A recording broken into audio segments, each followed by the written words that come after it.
Salam damai sejahtera saudara-saudaraku yang terkasih, pencinta firman Tuhan. Berjumpa kembali dengan Bible Learning with Father Joseph edisi Bulan Kitab Suci Nasional 2022 atau yang biasa kita singkat dengan BKSN. Saudara-saudara, sebagaimana kita semua tahu, di bulan September, gereja memilih bulan ini sebagai bulan di mana seluruh umat beriman diajak untuk secara lebih serius, lebih sungguh lagi membaca, mencintai, dan juga menerapkan firman Tuhan dalam kehidupan kita sehari-hari. Nah, di kuskupan-kuskupan setiap bulan September, kuskupan di Indonesia bersama-sama merenungkan sebuah tema yang biasa dibuat oleh Lembaga Biblika Indonesia atau LBI, di mana di tahun 2022 ini bersama-sama kita mencoba untuk merenungkan tema besarnya adalah Allah sumber harapan hidup baru. Pertama-tama saya mengucapkan banyak terima kasih kepada Romo Ito Dogo SVD yang sudah menyiapkan bahan ini secara luar biasa. Saudara-saudaraku yang terkasih, sebelum kita membaca firman Tuhan, alangkah baiknya kita membuka diri kita, tunduk di hadapan Allah. Utuslah roh-Mu ya Tuhan dan jadi baru seluruh muka bumi. Biarlah firman-Mu menjadi pelita bagi kehidupan kami. Bapa yang baik, berkati anak-anak-Mu yang mau duduk tenang, mendengarkan firman Tuhan, menyimak kekuatan sabda Allah yang bisa menjadi kekuatan baru dalam kehidupan setiap orang beriman. Dalam nama Bapa dan Putera dan Roh Kudus. Amin. Saudara-saudara, apakah Anda menyadari bahwa tema BKSN tahun 2022 ini berbicara tentang Allah sebagai sumber harapan dengan mengangkat dua nabi yang disebut nabi kecil, yaitu Amos dan Hosea. Saudara-saudara, sebagai informasi, Amos dan Hosea ini hidup di zaman yang sama, yaitu zaman sebelum orang Israel dibuang ke Asyur maupun dibuang ke Babel. Konteks dari dua nabi ini adalah orang Israel sedang hidup makmur. Mereka sedang tidak ada penjajah, mereka sedang hidup tenang, mereka sedang merasakan janji-janji Allah yang diberikan kepada Abraham, kepada nenek moyangnya, janji Allah kepada Daud, bahwa Allah akan memberikan kerajaan yang besar untuk bangsa Israel ini. Zaman yang luar biasa itu sayangnya tidak diiringi oleh tingkah laku hidup bangsa Israel. Apa sebabnya? Mereka yang sedang enak hidupnya, mereka yang sedang makmur justru membuat bangsa ini malahan melupakan Tuhan. Mereka hidup dalam mentalitas agama yang palsu. Mereka menyembah Allah-Allah lain. Mereka menduakan Allah. Mereka mencampur adukan ibadah kepada Allah dengan ibadah kepada berhala. Itulah konteks kedua nabi ini. Di zaman seperti itu, Allah banyak sekali mengutus nabi-nabinya untuk mengingatkan orang Israel, untuk menasehati orang Israel, untuk mengajak bangsa ini untuk kembali kepada Allah dalam sebuah pertobatan sejati. Tetapi sayangnya saudara-saudara, orang yang lagi enak, orang yang lagi makmur, itu biasanya anti kritik. Itulah yang menjadi perjuangan luar biasa dari Amos maupun Hosea. Nah, dari konteks itu baru kita mengerti mengapa melalui Nabi Amos Allah sangat mengkritik cara hidup bangsa Israel yang tidak adil, yang penuh dengan kejahatan, yang penuh dengan pesta pora, penindasan orang-orang miskin, merebut harta para janda, orang-orang yang tertindas. Nah, saudara-saudaraku yang terkasih, secara garis besar Nabi Amos menggarisbawahi kembali kalau tidak ada keadilan di tengah-tengah bangsa ini, mereka akan dihukum. Sementara dari sudut pandang lain, Nabi Hosea berbicara tentang kasih, berbicara tentang kerahiman, berbicara tentang pengampunan Allah. Nah, saudara-saudara, yuk mari kita simak, kita dalami teks dari minggu yang keempat ini yang diambil dari Hosea bab 11 ayat 1 sampai 11. Sebelum kita mengutik-utik ayatnya, silakan Anda mengambil kitab suci Anda masing-masing. Coba, silakan Anda siapkan kitab suci Anda.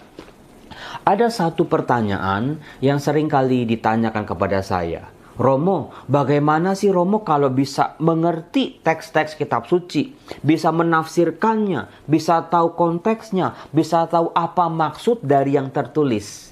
Ada satu trik yang selalu saya terapkan dalam pengajaran saya, dalam khotbah-khotbah saya, yaitu triknya sangat sederhana. Pertama-tama, syarat yang mutlak adalah baca teksnya. Ini yang sering kali dilewati. Orang maunya langsung dapat, orang maunya langsung memahami dan mengerti tanpa membaca teksnya secara teliti. Mari kita baca dulu teks dari Hosea bab 11 ayat 1 sampai 11 sambil kita memahami, membayangkan gambaran-gambaran apa yang dikatakan dalam teks-teks itu. Saudara-saudaraku yang terkasih, jujur sejujur-jujurnya bahwa bacaan Hosea bab 11 ini sebuah bacaan yang luar biasa yang bisa menjadi cermin bagi kita.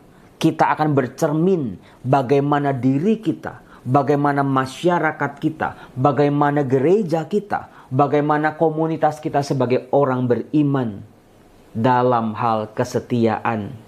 Khususnya setelah masa pandemi, pada saat pandemi, hidup semuanya berantakan. Ekonomi kita, pekerjaan kita, sekolah kita, usaha-usaha kita tampak amburadul. Di situ seringkali kita tergoda untuk bertanya, Tuhan, apakah Engkau sedang menghukum kami umat-Mu? Tuhan, apakah ini adalah hukuman dari dosa-dosa kami? Mengapa Engkau murka sedemikian hebat? Ada begitu banyak orang-orang yang meninggal di masa COVID. Ada begitu banyak penderitaan dan kesedihan. Apakah ini adalah hukuman dari Allah? Saudara-saudaraku yang terkasih, sebelum kita menjawab apakah masa pandemi dengan segala akibatnya adalah hukuman Allah, kita semua harus menyadari dulu. Di dalam kitab Keluaran bab 34 ayat 6, secara luar biasa Allah membuka dirinya, Allah memperkenalkan dirinya ke hadapan Musa dan juga seluruh bangsa Israel. Allah berkata, Adonai, Adonai El Rahum, Wehanun, Erekafayim, Werafeshet Weemet dalam bahasa Ibrani. Dalam bahasa Indonesia berbunyi, Tuhan, Tuhan Allah penyayang dan pengasih, panjang sabar, berlimpah kasihnya dan setianya. Saudara-saudaraku, dalam bahasa Ibrani, Erek Kafayim diterjemahkan ke dalam bahasa Indonesia dengan terjemahan panjang sabar. Arti harafiah dari Erek Kafayim adalah lambat marah, tidak mudah marah. Allah yang pengampun, Allah yang penyabar, Allah yang tidak mudah meledak-meledak melihat kesalahan umatnya. Itulah kualitas Allah yang sesungguhnya. Allah yang sebetulnya berhak untuk menghukum manusia yang berdosa. Tetapi Allah kita itu Allah yang panjang sabar. Yang kesabarannya itu bisa ditarik panjang sekali. Tidak lambat marah, tidak suka menghukum. Sifat dan kualitas Allah yang seperti inilah yang harus ada di benak kita ketika kita tergoda untuk bertanya kepada Allah, apakah ini adalah hukuman-Mu Tuhan? Jadi saudara-saudaraku, jauh sebelum bangsa Israel dibuang ke Asyur, dibuang ke Babel, Allah sudah melakukan berbagai macam cara kepada umatnya. Dinasihati baik-baik sudah, diomongin pelan-pelan sudah, dibujuk-bujuk sudah, dengan teguran-teguran sudah, dengan ancaman dan peringatan pun sudah. Jadi saudara-saudara, apakah Allah itu adalah Allah yang kejam? Apakah Allah itu Allah yang mudah murka? Kalau demikian, rupanya ketika kita membaca Hosea bab 11 ini, kita bisa melihat saudaraku bahwa Allah kita adalah Allah yang panjang sabar, tidak mudah murka. Maka jangan gampang untuk mengatakan dikit-dikit ini hukuman Tuhan, dikit-dikit ini hukuman Tuhan. Mari kita lihat saudara-saudara ayat demi ayat dalam Hosea bab 11 ayat 1 sampai 11 ini. Di ayat 1, mari kita nikmati. Ketika Israel masih muda. Mengapa Israel disebut masih muda? Hal itu mengingatkan kepada kita pengalaman orang Israel yang baru saja dikeluarkan oleh Allah dari perbudakan Mesir. Di kitab Keluaran, ketika Allah membebaskan bangsa ini, mereka adalah milik Allah. Allah berhak menuntun mereka kemana, Allah berhak menuntun bagaimana bangsa ini harus hidup sebetulnya.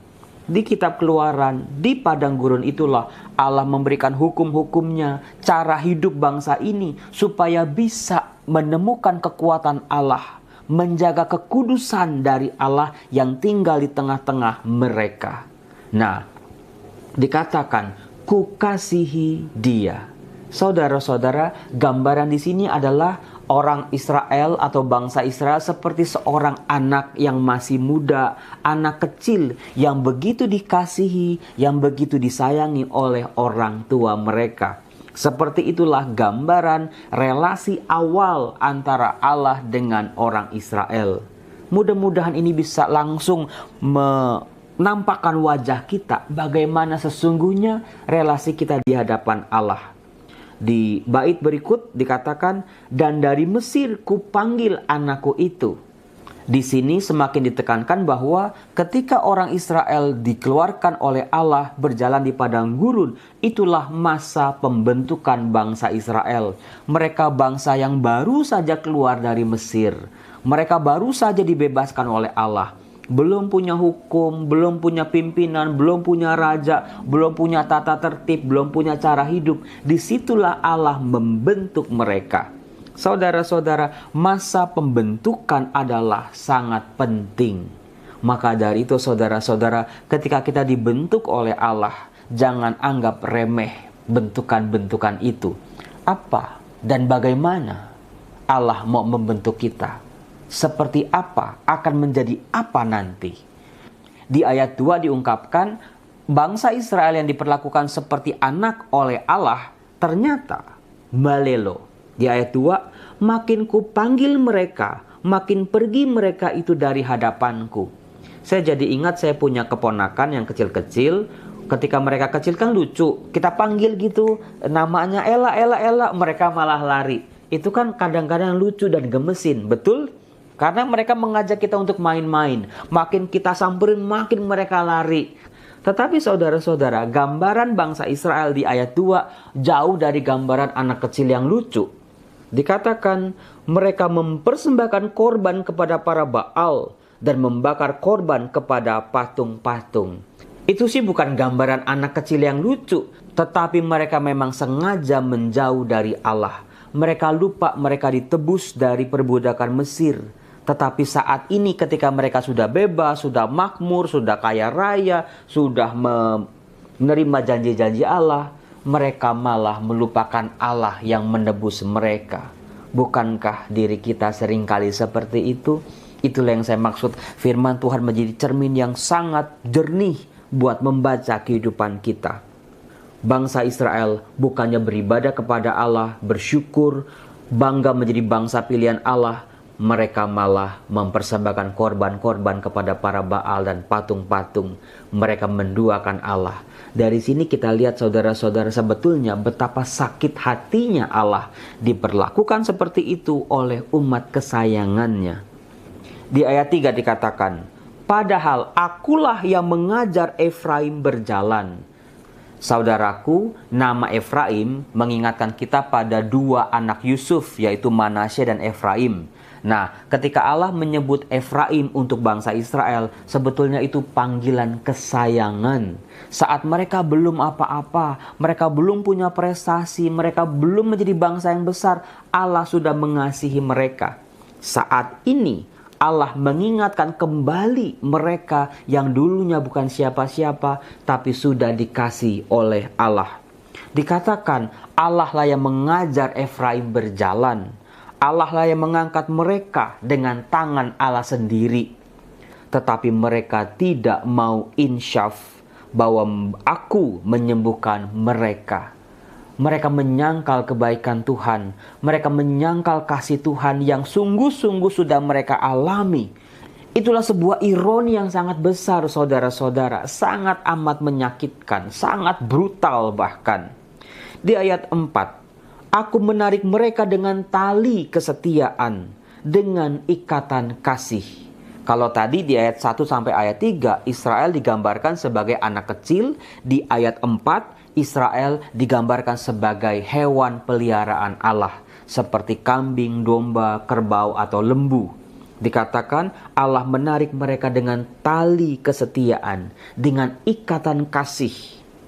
Bukan dengan ikatan-ikatan yang menjerat mereka, bukan ikatan-ikatan yang membelenggu dan mengikat mereka, tetapi dengan ikatan kasih.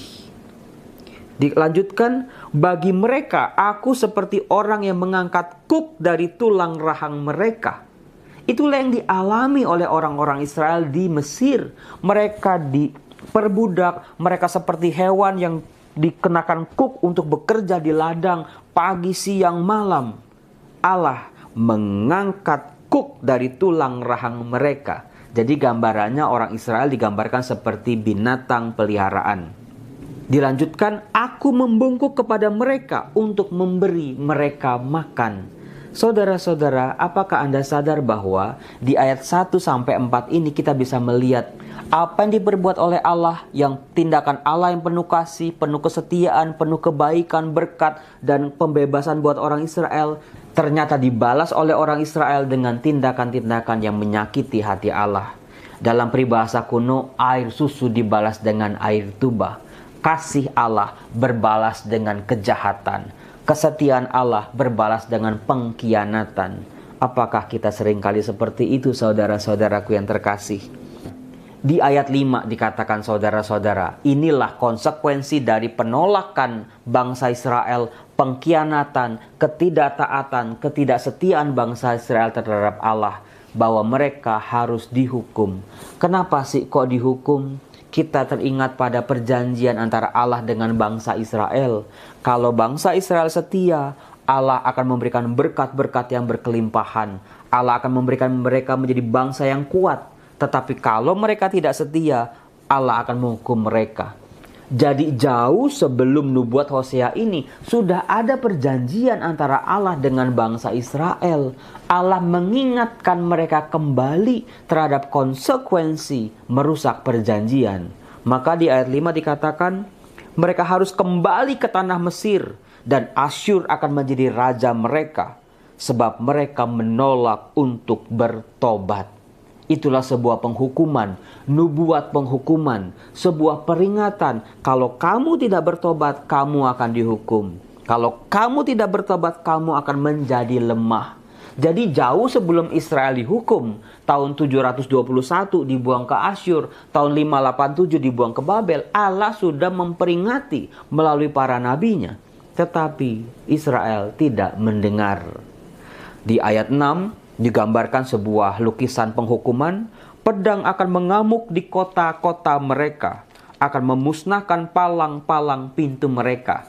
Simbol palang pintu adalah simbol pertahanan, bahwa bangsa ini nanti pertahanannya akan hancur. Mengapa? Karena Allah lah pertahanan mereka, Allah lah palang pintu mereka, tetapi tidak mereka gunakan, tidak mereka percayai lagi. Maka tidak heran bangsa ini menjadi bangsa yang lemah. Dan akan memakan mereka di benteng-benteng mereka. Umatku betah dalam membelakangi aku. Mereka memanggil kepada Baal dan berhenti meninggalkan namaku. Saudara-saudaraku, ada yang menarik dari teks ini. Dalam bahasa Ibrani tidak ada kata pertobatan. Yang ada hanyalah kata berbalik.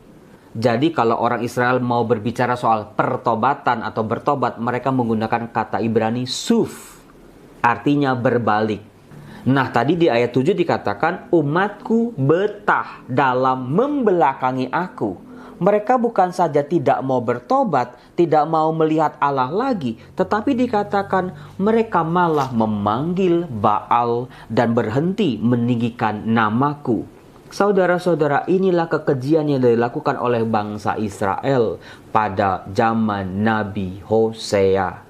Mereka yang seharusnya berhadapan dengan Allah, dekat dengan Allah, tetapi mereka malah membelakangi Allah. Dan mereka lebih suka demikian.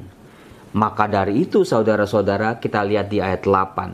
Allah bertanya, "Masakan aku membiarkan engkau, hai Efraim? Menyerahkan engkau, hai Israel? Masakan aku membiarkan engkau seperti Atma, membuat engkau seperti Zeboim?" Disebut kota-kota kuno, yaitu Atma dan Zeboim, yaitu kota-kota yang dijungkir balikan oleh Allah karena perbuatan mereka yang bejat. Perbuatan Israel ini meskipun sama seperti Atma dan Zeboim, kota-kota yang penuh dengan kejahatan, Allah bertanya dengan dirinya sendiri. Allah juga bertanya kepada bangsa Israel, "Masakan aku membiarkan engkau, hai umat kesayanganku, memperlakukan engkau seperti umat-umat yang lain, seperti bangsa-bangsa yang lain yang bukan umatku?"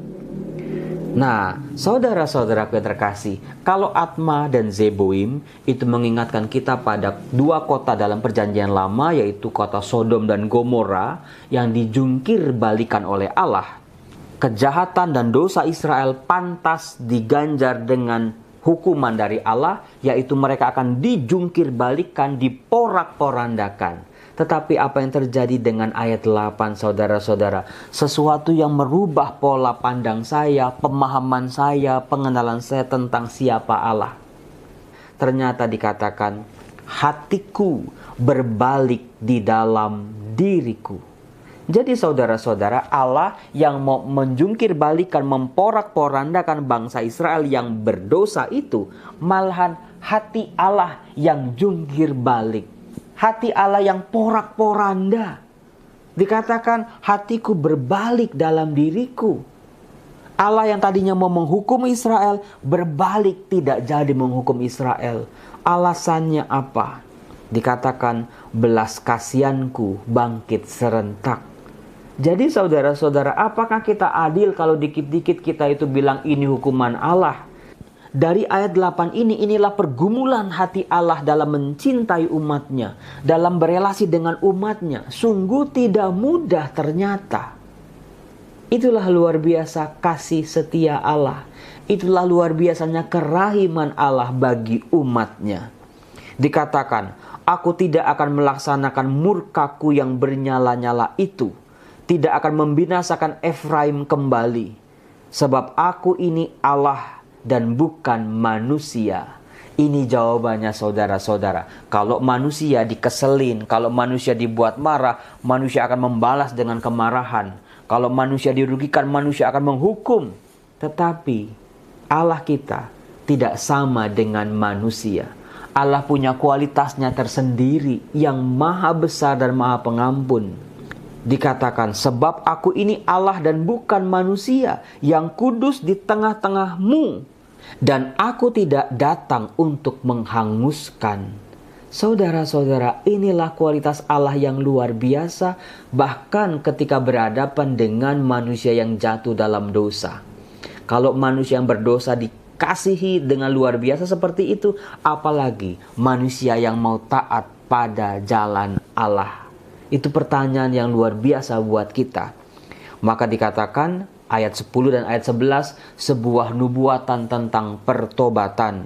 Mereka akan mengikuti Tuhan. Ia akan mengaum seperti singa. Sungguh ia akan mengaum, maka anak-anak akan datang dengan gemetar dari barat. Inilah sebuah nubuatan yang dikatakan Nabi Hosea tentang masa depan bangsa Israel. Nanti meskipun mereka tetap akan dihukum karena tidak mau bertobat, mereka akan kembali. Allah akan menunjukkan lagi-lagi kemahakuasaannya, kedudukannya sebagai raja di atas bangsa Israel. Allah akan memanggil umatnya ini untuk pulang ke rumah mereka masing-masing. Seperti burung dengan gemetar datang dari Mesir, dan seperti merpati dari tanah Asyur. Lalu aku akan menempatkan mereka lagi di rumah-rumah mereka. Demikianlah sabda Tuhan. Saudara-saudaraku yang terkasih, disebut di sini burung merpati. Burung yang kita kenal identik dengan perdamaian, dengan kesetiaan. Nanti setelah mereka dihukum karena tidak mau bertobat, Allah akan mengajak mereka kembali bertobat dan mereka akan mempunyai hati yang baru yang dilambangkan dengan luar biasa dengan lambang burung merpati. Penuh kesetiaan, penuh kasih. Saudara-saudara yang terkasih, itu luar biasanya Hosea bab 1 ayat 1 sampai 11. Kerahiman Allah sungguh besar, tidak bisa dibandingkan oleh manusia. Pertobatan, Allah selalu tidak pernah berhenti pantang menyerah untuk mengajak umatnya, saya dan juga Anda, untuk kembali kepadanya. Tetapi kembali bukan sebagai manusia lama, tetapi sebagai manusia baru yang sudah mengenal kesetiaan dan kasih. Belajarlah dari pengalaman-pengalaman buruk dalam kehidupan kita. Belajarlah dalam segala lika-liku kehidupan kita. Segala peristiwa hidup manusia pasti meninggalkan sebuah pembelajaran. Di situ kita bisa menemukan rencana dan maksud-maksud Allah. Saudara-saudara, sungguh Allah lah sumber harapan hidup baru. Kita setelah melewati masa pandemi, kita mencoba untuk menyusun kembali hidup kita yang berantakan. Kita membongkar kembali hati-hati kita yang busuk.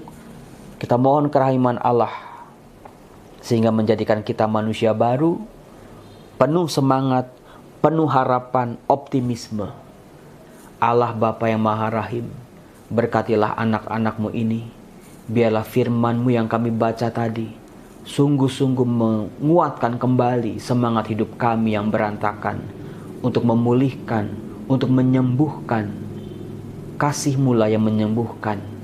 Biarlah Tuhan Kau kuasai kami dengan firman-Mu.